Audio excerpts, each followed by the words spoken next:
जय श्री राधे कृष्ण। प्यारे भक्तों, क्या आपने कभी सोचा है कि एक ही दिन एक ही समय पर जन्म लेने वाले दो बच्चों में से एक का जीवन साधारण होता है और दूसरे के आने से पूरे घर का भाग्य बदल जाता है? क्या यह केवल संयोग है या इसके पीछे भगवान श्री कृष्ण की कोई गहरी योजना छिपी होती है? और क्या कभी आपने अपने मन से यह प्रश्न किया है कि जब किसी घर में बेटी जन्म लेती है तो आखिर वह केवल एक बच्ची बनकर आती है या भगवान का कोई विशेष संदेश लेकर आती है? आज का यह गीता सार केवल एक कहानी नहीं है, यह उस सत्य की ओर ले जाने वाला मार्ग है जिसे समझने के बाद शायद आप अपनी बेटी, अपनी बहन, अपनी मां और हर स्त्री को पहले जैसी दृष्टि से कभी नहीं देख पाएंगे। क्योंकि श्री कृष्ण कहते हैं कि इस संसार में जो भी दिखाई देता है वह केवल शरीर है, वास्तविक सत्य तो आत्मा है। और आत्मा न कभी जन्म लेती है न कभी मरती है, वह केवल एक शरीर से दूसरे शरीर की यात्रा करती है। जब हम कहते हैं कि हमारे घर बेटी आई है, तब वास्तव में हमारे घर एक नई आत्मा का आगमन हुआ है। वह आत्मा कौन है, ये कोई मनुष्य नहीं जान सकता। उसका पूर्व जन्म क्या था, उसने कौन से कर्म किए थे, वह किस उद्देश्य से इस परिवार में आई है, ये सब केवल परमात्मा ही जानते हैं। इसीलिए किसी बेटी को देखकर यह कहना कि वह केवल एक बोझ है, केवल खर्च है या केवल जिम्मेदारी है, यह हमारी अज्ञानता है। क्योंकि श्री कृष्ण ने गीता में स्पष्ट किया है कि हर जीव में वही परमात्मा विराजमान है। इसलिए किसी भी आत्मा का सम्मान करना स्वयं भगवान का सम्मान करना है। जरा कल्पना कीजिए, यदि स्वयं श्री कृष्ण आपके द्वार पर किसी साधारण वेश में आ जाएं, तो क्या आप उन्हें पहचान पाएंगे? शायद नहीं। क्योंकि भगवान अक्सर अपनी सबसे बड़ी कृपा को साधारण रूप में ही भेजते हैं। उसी प्रकार जब एक बेटी जन्म लेती है तो लोग केवल एक नन्ही बच्ची को देखते हैं, लेकिन भगवान उस आत्मा के माध्यम से उस परिवार के जीवन में प्रेम, करुणा, धैर्य, सेवा और त्याग जैसे दिव्य गुणों के बीज बो रहे होते हैं। ध्यान रखिए, यहां यह कहना उचित नहीं होगा कि हर बेटी स्वयं लक्ष्मी का अवतार है या हर बेटी किसी विशेष देवी का जन्म है, क्योंकि शास्त्र ऐसा सार्वभौमिक दावा नहीं करते। लेकिन सनातन परंपरा हमें यह अवश्य सिखाती है कि कन्या का सम्मान करना, स्त्री का सम्मान करना और हर जीव में ईश्वर का अंश देखना धर्म का मार्ग है। यही कारण है कि हमारे जीश मुनियों ने सदैव कन्या के प्रति आदर और स्नेह का भाव रखने की शिक्षा दी। श्री कृष्ण अर्जुन से कहते हैं कि जो व्यक्ति हर प्राणी में एक ही परमात्मा को देखता है वही सच्चा ज्ञानी है। सोचिए, यदि हम सचमुच इस एक शिक्षा को अपने जीवन में उतार लें तो क्या कभी किसी बेटी को जन्म लेने पर दुख होगा? क्या कोई पिता अपनी बेटी को बोझ कहेगा? क्या कोई मां यह सोचेगी कि काश बेटा होता? नहीं, क्योंकि जहां ज्ञान आता है वहां भेदभाव समाप्त हो जाता है। आज संसार में सबसे बड़ा संकट धन की कमी नहीं है, सबसे बड़ी कमी है सही दृष्टि की। लोग बेटे और बेटी के बीच अंतर करते हैं, लेकिन भगवान आत्माओं में कोई अंतर नहीं करते। उनके लिए हर आत्मा समान है। शरीर बदलते रहते हैं लेकिन आत्मा शाश्वत रहती है। इसलिए जो व्यक्ति केवल शरीर देखकर निर्णय करता है वह सत्य से बहुत दूर है। कई लोग पूछते हैं, क्या बेटी भाग्य लेकर आती है? इसका उत्तर भी श्री कृष्ण के ज्ञान में छिपा है। भाग्य किसी व्यक्ति के आने से नहीं बदलता, बल्कि उस व्यक्ति के आने के बाद हमारे कर्म, हमारे विचार और हमारे व्यवहार कैसे बदलते हैं, उससे जीवन की दिशा बदलती है। एक बेटी जब घर में आती है तो वह माता पिता के भीतर जिम्मेदारी जगाती है, उनके भीतर ममता बढ़ाती है, उनके हृदय को कोमल बनाती है। परिवार में प्रेम का नया प्रवाह शुरू होता है। यही परिवर्तन धीरे धीरे पूरे घर का वातावरण बदल देता है। क्या आपने कभी देखा है कि जिस घर में एक छोटी बेटी खिलखिलाकर हंसती है, वहां का वातावरण कितना अलग होता है? उसके छोटे छोटे कदम पूरे घर में जीवन भर देते हैं। उसका मासूम चेहरा, उसकी निश्चल मुस्कान, उसके भोले प्रश्न, ये सब परिवार को केवल खुशियां ही नहीं देते, बल्कि लोगों के भीतर छिपी हुई संवेदनाओं को भी जागृत कर देते हैं। कठोर से कठोर मन भी बेटी की मुस्कान देखकर पिघल जाता है। शायद यही भगवान का सबसे सुंदर चमत्कार है कि वे प्रेम की शिक्षा किसी उपदेश से नहीं, बल्कि एक मासूम आत्मा के माध्यम से देते हैं। लेकिन दुख की बात यह है कि समाज का एक बड़ा हिस्सा इस सत्य को समझ ही नहीं पाता। लोग बेटी के जन्म पर चिंता करने लगते हैं, भविष्य की गणनाएं शुरू हो जाती हैं, खर्च का हिसाब लगाया जाता है और उसी समय वे भूल जाते हैं कि जिसने इस आत्मा को उनके घर भेजा है वही भगवान उसके जीवन का मार्ग भी बनाएंगे। हमारा काम भय करना नहीं, विश्वास करना है। श्री कृष्ण बार बार हमें सिखाते हैं कि जो हुआ, जो हो रहा है और जो होगा, यदि हम उसे भगवान की योजना मानकर धर्म पूर्वक अपने कर्म करते रहें तो चिंता अपने आप समाप्त हो जाती है। बेटी का जन्म भी उसी दिव्य योजना का एक भाग है, इसलिए उसे स्वीकार करना ही नहीं, बल्कि प्रेम और सम्मान से उसका स्वागत करना भी हमारा धर्म है। याद रखिए, बेटी केवल परिवार का हिस्सा नहीं होती, वह परिवार के संस्कारों का दर्पण होती है। जिस घर में उसे सम्मान मिलता है वहां आने वाली पीढ़ियां भी सम्मान करना सीखती हैं। जिस घर में उसे प्रेम मिलता है वहां प्रेम की परंपरा आगे बढ़ती है, और जिस घर में उसे विश्वास मिलता है वहां ईश्वर की कृपा का अनुभव भी गहरा होता जाता है।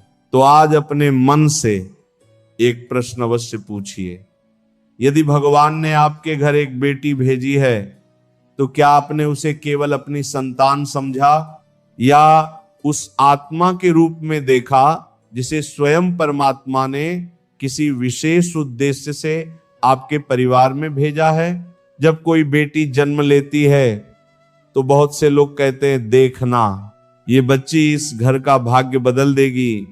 वहीं कुछ लोग इसे केवल भावनात्मक बात मानकर टाल देते हैं। लेकिन श्री कृष्ण हमें सिखाते हैं कि संसार में होने वाली हर घटना का संबंध कर्म, संस्कार और ईश्वर की व्यवस्था से होता है। इसलिए यदि किसी घर में किसी आत्मा का जन्म हुआ है तो वह बिना कारण नहीं हुआ।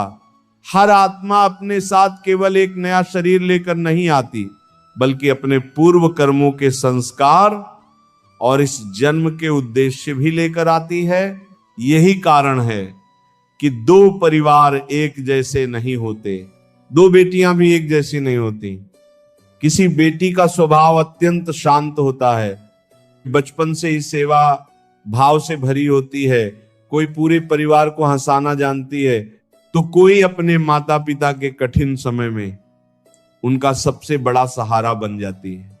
यह केवल पालन पोषण का परिणाम नहीं होता, बल्कि आत्मा अपने साथ कुछ संस्कार भी लेकर आती है। गीता का ज्ञान हमें यही समझाता है कि आत्मा अपनी यात्रा में कर्मों के प्रभाव के साथ आगे बढ़ती है।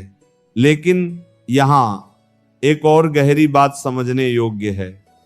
कई लोग ये मान लेते हैं कि यदि बेटी आई है तो अपने आप धन आने लगेगा, व्यापार बढ़ जाएगा या चमत्कार होने लगेंगे। श्री कृष्ण ऐसा नहीं सिखाते। वे कहते हैं कि फल कर्म से मिलता है। हाँ, ये अवश्य हो सकता है कि किसी आत्मा के आगमन से परिवार के लोगों के विचार बदल जाए, उनका व्यवहार बदल जाए, उनका जीवन अधिक प्रेमपूर्ण और जिम्मेदार बन जाए। और यही परिवर्तन धीरे धीरे उनके भाग्य की दिशा बदल देता है। सोचिए, जब एक पिता पहली बार अपनी नन्ही बेटी की उंगली पकड़ता है तो उसके भीतर क्या परिवर्तन होता है? जो व्यक्ति पहले केवल अपने लिए जीता था, अब हर निर्णय अपनी बेटी के भविष्य को देखकर लेने लगता है। वह अधिक मेहनत करता है, गलत रास्तों से बचने लगता है, अपने क्रोध पर नियंत्रण करना सीखता है। वह अपने चरित्र को बेहतर बनाने का प्रयास करता है, क्योंकि उसे पता होता है कि उसकी बेटी उसी से जीवन सीखने वाली है। क्या यह परिवर्तन भाग्य नहीं बदलता? एक मां जो पहले केवल अपने परिवार की देखभाल करती थी, बेटी के आने के बाद उसे संस्कार देना शुरू करती है। वह उसे प्रेम, विनम्रता, सत्य और करुणा की शिक्षा देती है। उसी प्रक्रिया में वह स्वयं भी और अधिक धैर्यवान बनती जाती है। परिवार के अन्य सदस्य भी उस बच्ची के कारण एक दूसरे के प्रति अधिक संवेदनशील हो जाते हैं। इस प्रकार एक छोटी सी आत्मा पूरे घर के वातावरण को बदलने का माध्यम बन जाती है। यही कारण है कि कई लोग अनुभव से कहते हैं कि बेटी सौभाग्य लेकर आई। वास्तव में सौभाग्य बाहर से नहीं आया, बल्कि बेटी के माध्यम से परिवार के भीतर जागे हुए श्रेष्ठ गुणों ने सौभाग्य का निर्माण किया। श्री कृष्ण कहते हैं कि मनुष्य जैसा सोचता है वैसा ही बनता जाता है। यदि बेटी के आने के बाद घर में प्रेम बढ़े, सेवा बढ़े, ईमानदारी बढ़े, त्याग बढ़े और भगवान के प्रति विश्वास बढ़े, तो क्या उस घर की उन्नति नहीं होगी? अवश्य होगी, क्योंकि जहां अच्छे संस्कार हैं वहां अच्छे कर्म होंगे। जहां अच्छे कर्म होंगे वहां शुभ फल भी अवश्य आएंगे। ध्यान दीजिए, बेटी केवल अपने माता पिता की परीक्षा लेने नहीं आती, बल्कि उन्हें एक अवसर देने आती है। अवसर किस बात का? अपने भीतर छिपे हुए श्रेष्ठ मनुष्य को जगाने का। एक बेटी अपने पिता को सिखाती है कि शक्ति का सबसे सुंदर रूप सुरक्षा देना है, डराना नहीं। वह अपनी मां को सिखाती है कि प्रेम का सबसे सुंदर रूप त्याग नहीं, बल्कि सही संस्कार देना है। वह अपने भाई को सिखाती है कि सम्मान केवल शब्दों से नहीं, व्यवहार से दिया जाता है। क्या आपने कभी गौर किया है कि जब घर में एक छोटी बेटी होती है तो लोग अपनी भाषा तक बदल लेते हैं? वे कठोर शब्द बोलने से बचते हैं, झगड़े कम करने की कोशिश करते हैं, घर का वातावरण अधिक शांत रखने का प्रयास करते हैं। यह सब उस बच्ची ने किसी से मांगा नहीं, उसका निष्कलुष अस्तित्व ही सबको बदलने लगता है। यही तो भगवान की अद्भुत व्यवस्था है। वे किसी को उपदेश देकर नहीं बदलते, वे एक ऐसी परिस्थिति भेजते हैं जो स्वयं मनुष्य को बदलने लगती है। एक बार कल्पना कीजिए कि यदि संसार में बेटियां ही न होती तो क्या करुणा का वह रूप दिखाई देता जो आज दिखाई देता है? क्या पिता के हृदय का वह कोमल पक्ष सामने आता? क्या परिवारों में उतनी भावनात्मक गहराई होती? शायद नहीं। इसलिए हर आत्मा का अपना विशेष स्थान है और बेटी भी उसी दिव्य व्यवस्था का एक महत्वपूर्ण भाग है। लेकिन एक बात हमेशा याद रखनी चाहिए, यदि कोई परिवार बेटी को सम्मान नहीं देता, उसे बोझ समझता है, उसके सपनों को दबाता है, उसके अधिकार छीनता है, तो वह केवल एक बच्ची के साथ अन्याय नहीं करता, बल्कि अपने ही घर के वातावरण को अंधकारमय बना देता है। क्योंकि जहां अपमान होता है वहां प्रेम टिक नहीं सकता, और जहां प्रेम नहीं होता वहां सुख भी अधिक समय तक नहीं टिकता। श्री कृष्ण हमें ये नहीं सिखाते कि केवल मंदिर में जाकर पूजा करो, वे यह भी सिखाते हैं कि अपने व्यवहार को धर्म में बनाओ। यदि हमारे घर की बेटी सम्मान से मुस्कुरा रही है, यदि उसे भय नहीं बल्कि विश्वास मिल रहा है, यदि उसे प्रेम के साथ संस्कार भी मिल रहे हैं, तो समझिए कि हमारा घर केवल एक मकान नहीं रहा, वह धीरे धीरे धर्म का स्थान बनता जा रहा है। आज समाज को सबसे अधिक आवश्यकता इसी सोच की है। बेटी को दया की नहीं, सम्मान की आवश्यकता है। उसे केवल सुरक्षा की नहीं, विश्वास की आवश्यकता है। और जब परिवार उसे ये सब देता है, तब वही बेटी आगे चलकर समाज में प्रेम, सेवा और सदाचार का प्रकाश फैलाती है। श्री कृष्ण का संदेश स्पष्ट है। हर आत्मा को उसके वास्तविक स्वरूप में देखो, शरीर देखकर भेद मत करो। जो आत्मा आज तुम्हारे घर बेटी बनकर आई है, वह भी उसी परम चेतना का अंश है, जिसका अंश तुम स्वयं हो। इसलिए उसका सम्मान करना किसी उपकार का कार्य नहीं, बल्कि अपने धर्म का पालन करना है। लेकिन अब एक और प्रश्न उठता है, यदि हर आत्मा समान है, तो फिर शास्त्रों और संतों ने बार बार स्त्री और कन्या के सम्मान पर इतना अधिक बल क्यों दिया?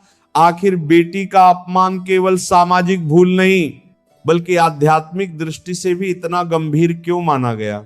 अब तक हमने समझा कि बेटी का जन्म केवल एक पारिवारिक घटना नहीं, बल्कि ईश्वर की व्यवस्था का एक भाग है।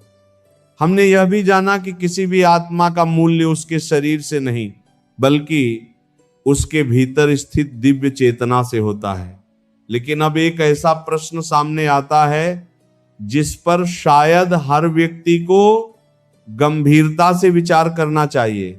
यदि हर आत्मा में भगवान का अंश है, तो फिर किसी बेटी का अपमान करना केवल एक इंसान का अपमान नहीं, बल्कि उस दिव्य चेतना का अनादर भी है। श्री कृष्ण भगवद गीता में कहते हैं कि ज्ञानी वही है जो सभी प्राणियों में एक ही परमात्मा को देखता है। वह न किसी से घृणा करता है, न किसी को छोटा समझता है। उसके लिए हर जीव पूजनीय है, क्योंकि हर जीव में वही परम सत्य विद्यमान है।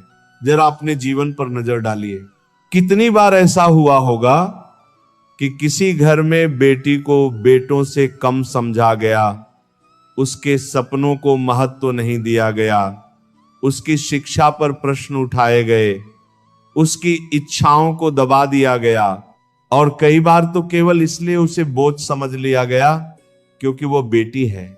लेकिन क्या कभी हमने यह सोचा कि ऐसा करके हम किसका अपमान कर रहे हैं? केवल एक बच्ची का, या उस आत्मा का जिसे स्वयं भगवान ने हमारे घर भेजा है। याद रखिए, श्री कृष्ण कर्म का सिद्धांत बताते हैं। वे यह नहीं कहते कि भगवान तुरंत दंड देते हैं, वे कहते हैं कि प्रत्येक कर्म का फल निश्चित है। यदि हम किसी के साथ अन्याय करते हैं, तो उसका प्रभाव केवल उस व्यक्ति पर नहीं पड़ता, बल्कि हमारे अपने मन, हमारे संस्कार और हमारे भविष्य पर भी पड़ता है। यही कारण है कि जिस घर में अपमान, भेदभाव और कठोरता का वातावरण होता है, वहां धीरे धीरे प्रेम समाप्त होने लगता है। लोग साथ रहते हैं, लेकिन दिलों में दूरी आ जाती है। घर बड़ा होता है, लेकिन अपनापन छोटा हो जाता है। धन बढ़ जाता है, लेकिन शांति खो जाती है। क्या ये संयोग है? नहीं, ये हमारे कर्मों का स्वाभाविक परिणाम है। श्री कृष्ण कहते हैं कि मनुष्य जैसा कर्म करता है, वैसा ही उसका चित्त बनता जाता है। यदि हम बार बार किसी को छोटा समझते हैं, तो धीरे धीरे हमारा अपना हृदय भी कठोर हो जाता है, और जिस हृदय से करुणा चली जाती है, वहां भगवान की अनुभूति भी कठिन हो जाती है। इसीलिए सनातन संस्कृति में नारी के सम्मान को केवल सामाजिक नियम नहीं माना गया, बल्कि धर्म का अंग माना गया। इसका अर्थ यह नहीं कि किसी स्त्री की पूजा केवल इसलिए की जाए कि वह स्त्री है। इसका अर्थ यह है कि हर व्यक्ति का सम्मान उसके भीतर स्थित आत्मा के कारण किया जाए। बेटी जब छोटी होती है, तो वह अपने माता पिता को बिना किसी शर्त के प्रेम करना सिखाती है। वह ये नहीं देखती कि पिता के पास कितना धन है, वो ये नहीं पूछती कि माँ कितनी पढ़ी लिखी है। उसके लिए प्रेम ही सबसे बड़ा सत्य होता है। और यही तो श्री कृष्ण का संदेश भी है। प्रेम में कोई भेद नहीं होता। जहां प्रेम है वहां भगवान है, जहां अहंकार है वहां दूरी है। आपने देखा होगा, एक छोटी बेटी पूरे घर को जोड़कर रखती है। यदि पिता थके हुए घर लौटते हैं तो उसकी एक मुस्कान उनकी सारी थकान मिटा देती है। यदि माँ किसी चिंता में होती है तो उसकी मासूम बातें उनके चेहरे पर मुस्कान ले आती हैं।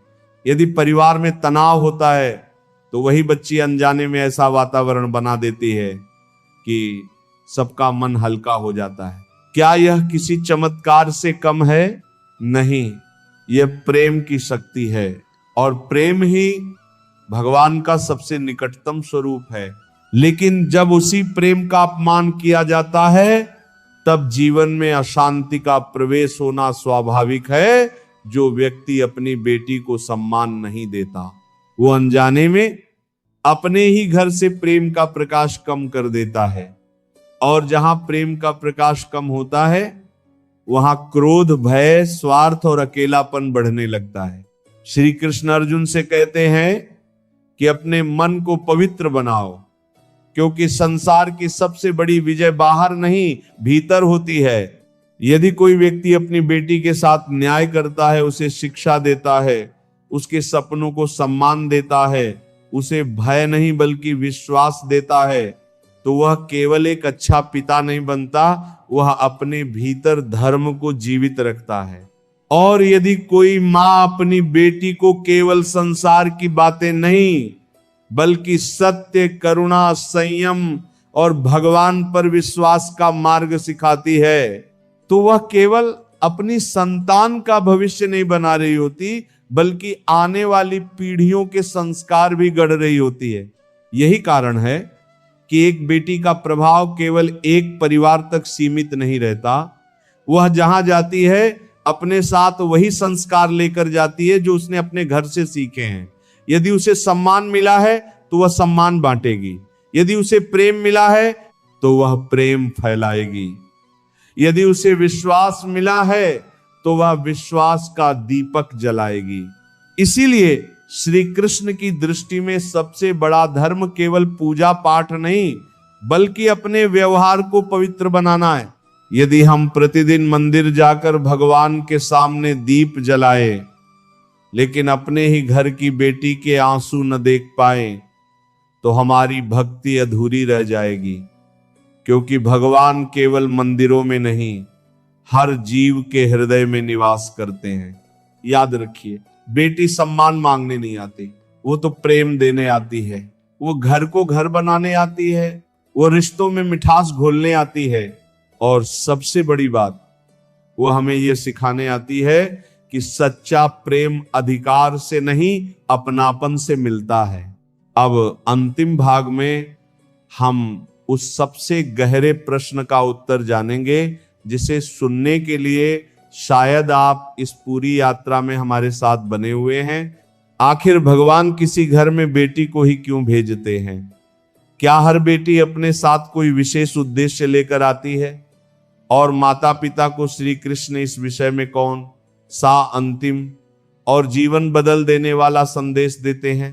यदि आपने इस पूरे गीता सार को मन से सुना है तो अब आपके भीतर एक प्रश्न अवश्य उठ रहा होगा, आखिर भगवान किसी घर में बेटी को ही क्यों भेजते हैं? क्या उसके आने के पीछे कोई दिव्य उद्देश्य होता है? इस प्रश्न का उत्तर समझने के लिए हमें एक बार फिर श्री कृष्ण के चरणों में लौटना होगा। भगवान श्री कृष्ण कहते हैं कि इस संसार में कोई भी आत्मा बिना उद्देश्य के जन्म नहीं लेती। प्रत्येक आत्मा अपने कर्मों की यात्रा पूरी करने, नए कर्म करने और अनेक लोगों के जीवन को प्रभावित करने के लिए आती है।